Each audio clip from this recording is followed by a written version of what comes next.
Hey, beautiful beings. How are we all doing? So, in a previous video, I was talking about how the government should be afraid of us instead of us being afraid of our government. And I just wanted to share with you some tips on how we, as a collective, can start to take our power back. Okay. So, we can do protests, we can put our energy into making our voices heard, we can, write numerous complaints, numerous letters, etc. But at the end of the day, the most powerful thing that we can do right now as a collective is to work on taking the power back for ourselves. So, how do we do that? So, the first thing is we learn to grow our own food, okay? Now, having tried to do this myself when I was in a house as a single mom, in one summer, it's embarrassing. In one summer, I managed to produce one cucumber, 3 tomatoes, and a radish. So I was like, oh my God, I was like, this is never going to feed my family. Do you know what I mean? But then I realized, I was like, actually, if I can grow one thing, then that is something that I can maybe swap with others, and then if I join a group of people growing stuff, then we can grow more stuff over a shorter period of time and actually be able to provide enough for us. So my first tip is learn to grow food, whatever sort of food you want, yeah, whatever it is. Because also by doing this, what we're doing is becoming less reliant on the current food chains and food supplies, which are potentially and are being affected right now. Learn to use, through lockdown, like people were starting to make their own bread from scratch and everything else. And I know it's time consuming, seriously. Like when I was doing shared parenting with my ex, the time that it would take to actually cook anything from fresh, literally took most of my time. So I do understand that it is time consuming. And things like, we've been doing a lot of like foraging and preserving and pickles and jams. And even that can take like hours. That is a full-time job in itself. So I do understand that, it is difficult. But like I said, all I want to do is just give you some tips. So the third thing, or was it the second? I can't remember. Is in terms of like your mortgage and rent. So there's a lot in the news at the minute about people not being able to afford their mortgages or their rents. Now, for me, there are two choices. So there is one that you can accumulate whatever like cash you have, whatever money you have, to buy something else to live in that you own, right? Now, when I first started looking, I wanted a motorhome, but it was like 25 grand. Didn't have 25 grand.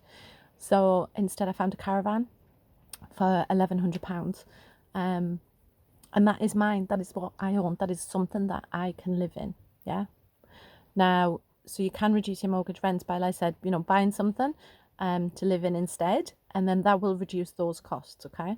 Now, if you're thinking, oh my God, I'll be the only one out there in my van sleeping, there are literally thousands of people doing this right now. Okay. So please don't think you're going to be alone when you're living in whatever accommodation you decide to live. So that's one of my tips.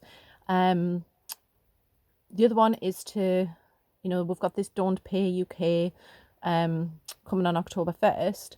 And, if you can cut the costs of your bills by not paying them, I'm not being funny, but I would do. You think where that money goes, right? You've worked your ass off for that money. You're paying these electric and gas, which is going to the company, which is going to the shareholders and the CEO, and they're riding around on their yachts around the Caribbean. Just saying. Just please be aware that if you do decide to stop paying certain bills, certain companies will try and harass you. They will constantly ring you.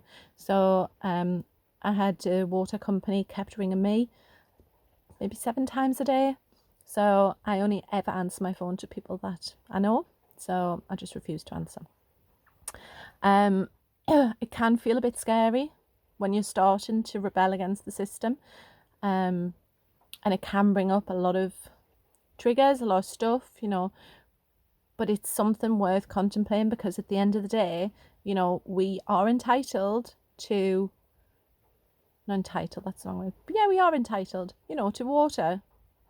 Everyone should be entitled to water, to food, to like, a roof over your head. They're the 3 basic needs. And for me, it's like, try and keep the roof over your head and food. For me, they're the basics. Anything else, I said, you can stop paying your water. A friend of mine didn't pay her water bill for 7 years. She still had running water. So there's some tips around sort of like the bills and how to take back your power in that way. The other way is to take control of your mind, okay? Now, the government, the elites, whatever, they want us to live in fear. They want us to live in a state of, anger. Because when you're coming from a place of fear or anger, it's really low vibration. It's like you feel really unproductive. You don't feel motivated. You feel stressed. You feel anxious. And it's really difficult when you're in that space to sort of take back that power for yourself and be able to stand strong enough in yourself.